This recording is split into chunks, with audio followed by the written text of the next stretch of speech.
Hey everybody, Liam again. Welcome back. Today we are going to be talking about menstruation and the female cycle. And so this is a cycle. I'm starting it like right at the beginning of your period. But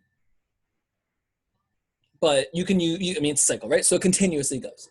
So however you want to measure your cycle is for you to measure it. But for this, we are doing it like beginning of your period to the beginning of your period again.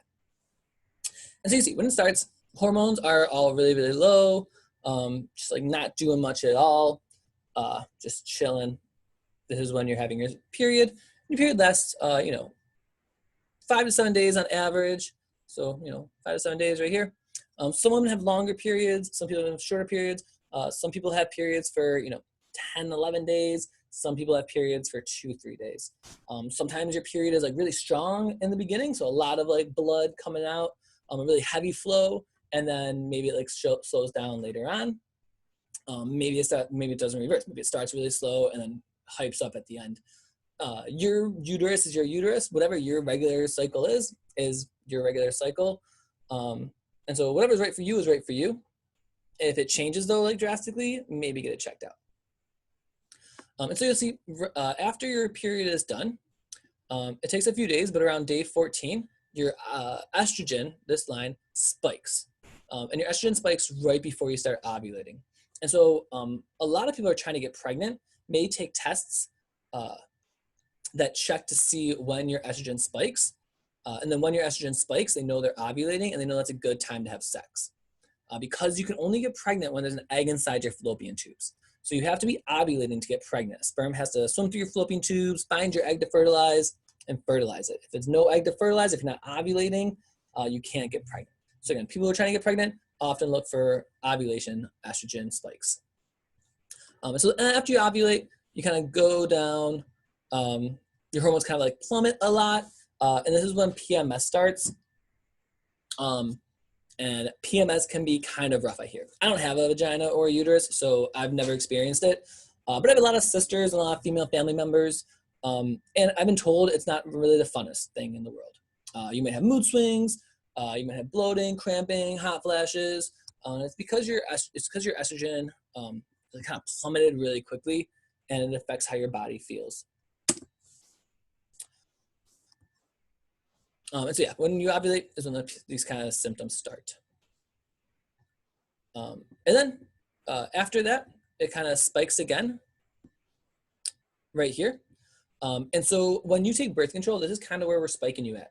For you who don't know, when you're on birth control, you're taking artificially created estrogen and progesterone, hormones that your body normally naturally produces in a cycle. We give it to you artificially. And so if you take, birth control pills or whatever, it's gonna spike your estrogen or your progesterone, depending on which ones you're using, or if you're using one that combines the two, right here. And so if we stop your cycle right here, then you won't be able to get pregnant because we're stopping it after you ovulate. So you won't ovulate again, and you won't be able to get pregnant.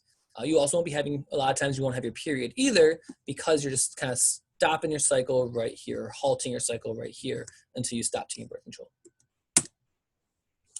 So let's talk about some things that we can use for menstruation. We have tampons, pads, Diva Cups, things like that. And so over here, we have tampons.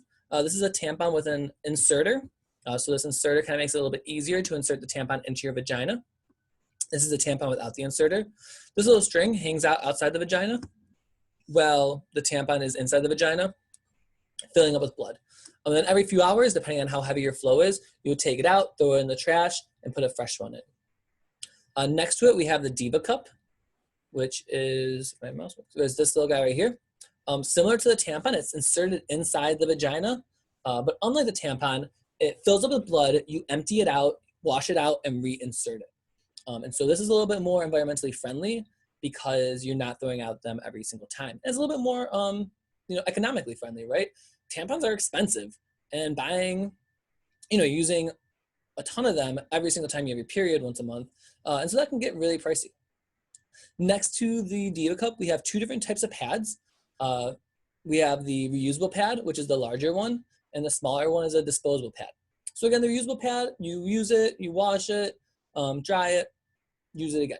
You'll have to have a few reusable pads though if you're using them, because when you're washing them, they do get bloody. So when you wash them, you do have to have a backup, a few of them, right, to rotate through while you're on your period.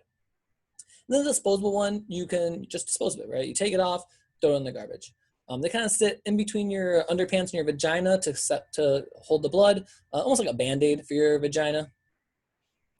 A lot of people in America find these reusable products kind of weird. But again, they are environmentally friendly. They are economically friendly. And people in other countries, women in other countries, they can have a really hard time having like readily accessible tampons or pads. And so just getting a Diva Cup can change the life of some of these young women.